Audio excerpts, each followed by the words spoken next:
നമസ്കാരം. വർത്തമാനത്തിലേക്ക് സ്വാഗതം. പ്രതിപക്ഷ നേതാവ് പിണറായി വിജയൻ, അതുപോലെ തന്നെ CPM party secretary MV Govindan, ഇവർക്ക് രണ്ടുപേർക്കും അതിനെ സംസ്ഥാനത്തെ എല്ലാ ജില്ലാ കമ്മിറ്റികളിലും പ്രവർത്തകർ അങ്ങ് അറഞ്ചം പുറഞ്ചം വിമർശിക്കുക. ഇത്രയും വിമർശനം കഴിഞ്ഞ പ്രാവശ്യങ്ങളൊന്നും ഉണ്ടായിട്ടില്ല. കാരണം പണ്ടും CPM ഇടതുപക്ഷ മുന്നണിയും ദയനീയമായി തോറ്റിട്ടുണ്ട്. ആ സമയത്തൊന്നും ഇതുപോലെ അന്നത്തെ മുഖ്യമന്ത്രിയെയും അല്ലെങ്കിൽ അന്നത്തെ പ്രതിപക്ഷ നേതാവിനെയോ അല്ലെങ്കിൽ പാർട്ടി സെക്രട്ടറി ഒന്നും ഇത്രയും വിമർശിച്ച് കേട്ടിട്ടില്ല. തോൽവിക്ക് ശേഷം കോൺഗ്രസിന്റെ മുഖ്യമന്ത്രിമാരെ ഇങ്ങനെ വിമർശിച്ചിട്ടില്ല.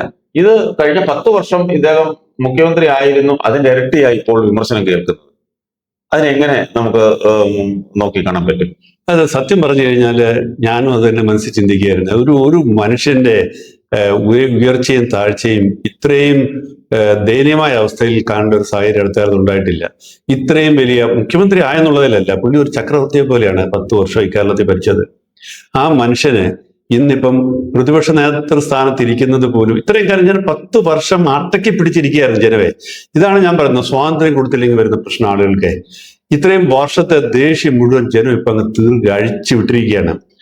എന്നിട്ട് യാതൊരു പ്രശ്നമില്ലാതെ ഈ മുഖ്യമന്ത്രി ഈ സ്ഥാനത്തിരുന്ന് പിണറായി വിജയനും പാർട്ടി സെക്രട്ടറി സ്ഥാനത്ത് എപ്പോഴും ഇരിക്കുന്ന ഇവർ രണ്ടുപേരും ഇങ്ങനെ ജനങ്ങളുടെ മുന്നിൽ പരിഹാസ്യരായി ഇളിപ്പരായി ഇരിക്കുന്ന കാണും സത്യത്തിൽ സങ്കടം തോന്നുന്നുണ്ട്. അത് എനിക്ക് തോന്നുന്നത് ഇപ്പം പാർട്ടി സെക്രട്ടറി തന്നെ പറഞ്ഞല്ലോ, ഗോവിന്ദ മാഷ് തന്നെ പറഞ്ഞു, ഇനിയിപ്പോ പ്രതിപക്ഷ നേതാവിനെ മാറ്റാൻ പറ്റില്ല. കാരണം അത് അവിടെ മോളിൽ തീരുമാനം എടുത്തു പോയതാ. അല്ല, ആ പോളിറ്റ് ബ്യൂറോ പോലും എതിർപ്പുണ്ടായിരുന്നു. പക്ഷെ 2-3 വോട്ടിന്റെ ഭൂരിപക്ഷത്തിൽ, അത് കേരളത്തിൽ നിന്നുള്ളവരുടെ ഭൂരിപക്ഷത്തിലാ ആയി. എന്തിനാണ് പുള്ളി ഇങ്ങനെ പിടിച്ചിരിക്കുന്നത്? എന്തിനാണ് പുള്ളി പ്രതിപക്ഷ നേതാവായിട്ടിരിക്കുന്നത്? എനിക്കറിയില്ല. MV ഗോവിന്ദനെ കുറിച്ച് ഒരു പാർട്ടി സഖാവ് കമ്മിറ്റിയിൽ പറഞ്ഞെന്താണെന്ന് അറിയാം.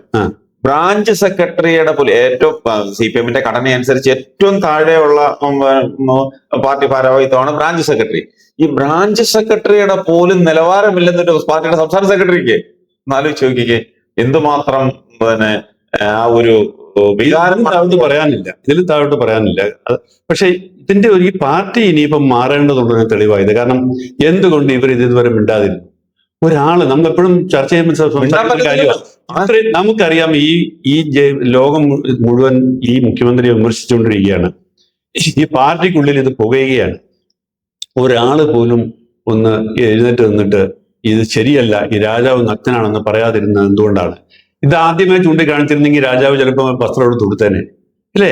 അപ്പം ചരിത്രം നമ്മളെ പഠിപ്പിക്കുന്നതാണ്. പക്ഷെ ഇപ്പം അദ്ദേഹം ഇനിയിപ്പം എനിക്ക് തോന്നുന്ന പാർട്ടിക്കാർ അവരെ വഴിയിലിട്ട് ചവിട്ടുന്ന ഒരു അവസ്ഥയിലാവും. അങ്ങനെ ആ മനുഷ്യന്റെ നിലവാരം താഴോട്ട് പോകുന്നത് എനിക്ക് വാസ്തവത്തിൽ വലിയ സങ്കടമുണ്ട് കണ്ടിട്ട്. ഇങ്ങനെയൊന്നും പോകാൻ പാടില്ല. കാരണം പിണറായി വിജയൻ മാത്രമല്ല, എനിക്ക് തോന്നുന്നത് പിണറായി വിജയൻ എന്ന് പറയുന്ന വ്യക്തി നമ്മൾ ഉദ്ദേശിക്കുന്ന പോലെ അത്ര മോശക്കാരനാണെന്ന് എനിക്ക് തോന്നുന്നില്ല. ഈ അധികാരമാണ് പുള്ളിയെ മൊത്തമൊടിപ്പിച്ചത്. കാരണം പിണറായി വിജയൻ മുഖ്യമന്ത്രി ആകുന്നതിന് മുമ്പ് ഞാൻ കണ്ടിട്ടുള്ള പിണറായി വിജയനുണ്ട്, മുഖ്യമന്ത്രി ആയ ശേഷം കണ്ട പിണറായി വിജയൻ രണ്ടണ്ട ഭയങ്കര ഡിഫറൻസാ. അപ്പൊ എന്തോ ഒന്ന് ആവേശിച്ച പോലെയായിരുന്നു പുള്ളിയുടെ പേര്. മുഖ്യമന്ത്രി സ്ഥാനം പോയി കഴിഞ്ഞപ്പോഴത്തേക്ക് നോക്കി പുള്ളി വീണ്ടും പഴയ ബോഡി ലാംഗ്വേജ് എല്ലാം മാറി ഇപ്പോഴത്തെ വളരെ ശാന്തനും സൗമ്യനുമായി. അപ്പൊ അധികാരം എന്നുള്ള പ്രേതം ആവേശിച്ചു. ഇപ്പൊ അധികാരമുള്ള പ്രേതം പുള്ളിയെ വിട്ടുകഴിഞ്ഞപ്പോഴത്തേക്ക് പുള്ളി പഴയ മനുഷ്യനായി. അത് കഴിഞ്ഞ ദിവസം അതുകൊണ്ടാണ് കണ്ണൂർ റെയിൽവേ സ്റ്റേഷനിൽ ഇരിക്കുന്ന ഒരു ഫോട്ടോ അതിന്റെ താഴത്തെ കമന്റുകളൊന്ന് വായിച്ചു നോക്കണം. അതെ, അല്ല ഞാൻ പറഞ്ഞത് ഈ വാസ്തവത്തിൽ പിണറായി വിജയൻ ഈ പ്രതിപക്ഷ നേതൃസ്ഥാനം ഏറ്റെടുക്കാൻ പാടില്ലായിരുന്നു. പക്ഷെ പുള്ളി നേതൃസ്ഥാനം ഏറ്റെടുത്ത സ്ഥിതിക്ക് പാർട്ടിക്കാർ ഇങ്ങനെ പുള്ളിയെ ഇനി കളിയാക്കരുത്. അവർക്ക് പാർട്ടിക്കാരോട് അഭ്യർത്ഥന കേട്ടോ, ദയവായിട്ട് പിണറായി വിജയനെ വെറുതെ വിടുക. അങ്ങനെ ഇനി അവമാനിക്കരുത്.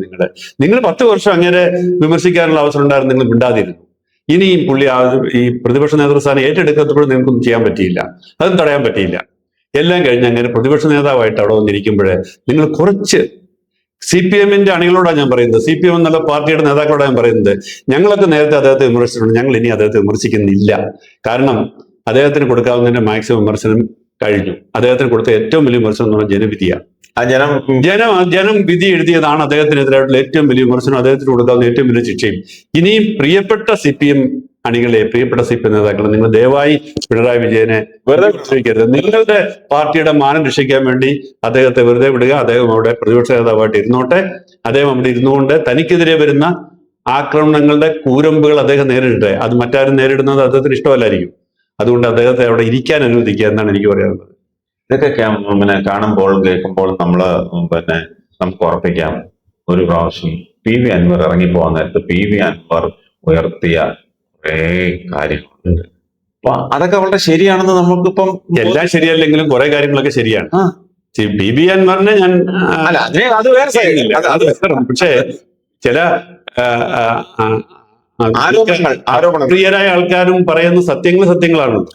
അപ്പം PV അൻവർ ഉയർത്തിയ ചില പ്രശ്നങ്ങളൊക്കെ സത്യമാണ്. അത് അന്നും നമുക്കറിയാം, ഇന്നും അത് കൂടുതൽ ഉൾപ്പെട്ടിരിക്കുന്നു. അപ്പോഴും പുള്ളി കറക്റ്റ് ചെയ്യാൻ തയ്യാറായില്ല.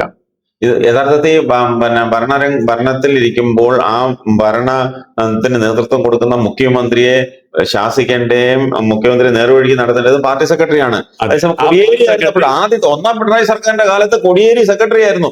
കോടിയേരി കൃത്യമായി അത് കാര്യങ്ങൾ ചെയ്യുകയും അന്നൊന്നും ഈ വിഷയം ഉണ്ടായിരുന്നില്ല. കോടിയേരിക്ക് പിന്നെ പിണറായിയുടെ മുന്നിൽ ഒരു അടിമ സ്വഭാവമായിരുന്നില്ല. ഈ സെക്രട്ടറിക്ക് ഒരു അടിമയെ പോലെയാ, സ്തുതിക്കുക എന്നുള്ളത് മാത്രമാണ്. അപ്പൊ പിണറായിയുടെ കോടിയേരി പോയി പല കാര്യങ്ങളും പറയുമായിരുന്നു, അങ്ങനെയല്ല ഇങ്ങനെയാണ്, വിമർശനം ഉണ്ടെന്ന്. വേറെ ആർക്കും ആ ധൈര്യമില്ലായിരുന്നു. അത് കോടിയേരി പോയത് ആത്മബന്ധം ഉണ്ടായിരുന്നു. കോടിയേരി പോയതാണ് ഇത്രമാത്രം വഷളാക്കിയത് ഈ സർക്കാരിനെ, അത് സംശയമില്ല. അത് നമുക്ക് സത്യം പറഞ്ഞാൽ അതൊരു ദയനീയതയാണ് നമ്മളിത് കാണുമ്പോൾ. ഈ പാർട്ടി സെക്രട്ടറി ഇത്രയും അങ്ങ് തരംതാണ് പോയത് എന്താണ്? അതായത് പാർട്ടി സെക്രട്ടറി പോയതാണ് ഈ സർക്കാരിനെ ഇത്ര മോശമാക്കിയത്, മുഖ്യമന്ത്രി ഇത്ര മോശമാക്കിയത്. അത് അവിടെ പാർട്ടി അണികളുടെ വികാരം മനസ്സിലാക്കി അതിനെ മുഖ്യമന്ത്രിയുടെ ചെവിയിൽ എത്തിക്കാൻ പുള്ളി കഴിഞ്ഞില്ല. ഇപ്പം അണികൾ പറയുന്നത്, പാർട്ടി പ്രവർത്തകർ സോഷ്യൽ മീഡിയയിൽ പോലും പറയുന്നത് പാർട്ടി സെക്രട്ടറി സ്ഥാനം അദ്ദേഹം രാജിവെക്കണമെന്നാണ്. കാരണം അദ്ദേഹത്തിന്റെ ഭാര്യയെ വരെ മത്സരിപ്പിച്ചിട്ട് അദ്ദേഹത്തിന് വേറെ മണ്ഡലമൊന്നും നോക്കാൻ പറ്റിയില്ല. അദ്ദേഹത്തിന്റെ ഭാര്യയുടെ മണ്ഡലം ഭാര്യയെ ജയിപ്പിക്കാൻ നടന്നു. അദ്ദേഹം ഭാര്യ ജയിച്ചോ? അതന്നെ പറയണേ, എന്റെ ബോഡി ലാംഗ്വേജ് ശരിയല്ല, എന്റെ മോൻ തന്നെ എന്നെ വിമർശിക്കാറുണ്ടെന്ന്. ബോഡി ലാംഗ്വേജ് മാത്രമല്ല, ഒന്നും ശരിയല്ല, ലാംഗ്വേജ് ശരിയല്ല, പുള്ളിയുടെ നിലപാട് ശരിയല്ല, ഒന്നും ശരിയല്ല. പക്ഷെ പുള്ളിക്കത് അറിയാം. അല്ല, വീട്ടിൽ വിമർശനം ഉണ്ടായിട്ട് പോലും പുള്ളി അത് കറക്റ്റ് ചെയ്യാൻ തയ്യാറായില്ല. എന്നാ പിന്നെ പുള്ളി ഇത് ശരിയല്ല എന്നുള്ള ഒരു ഭാര്യയോട് പോയി പറയാൻ പുള്ളിക്ക് ധൈര്യം ഉണ്ടായില്ല. നീ പോയി മത്സരിക്കുന്നത് എങ്കിൽ ആ പാർട്ടി ഇത്രയും ധൈര്യമായ ഒരു തകർച്ച ഉണ്ടാകുമായിരുന്നില്ല. എന്തായാലും ഈ നേരത്തെ ഞാൻ പറഞ്ഞത് തന്നെ, പ്രിയപ്പെട്ട സഖാക്കളെ, ദയവായി നമ്മുടെ സഖാവ് പിണറായി വിജയൻ ഇനിയും നിങ്ങൾ ക്രൂശിക്കരുത് എന്നാണ് ഈ പറയുന്നത്.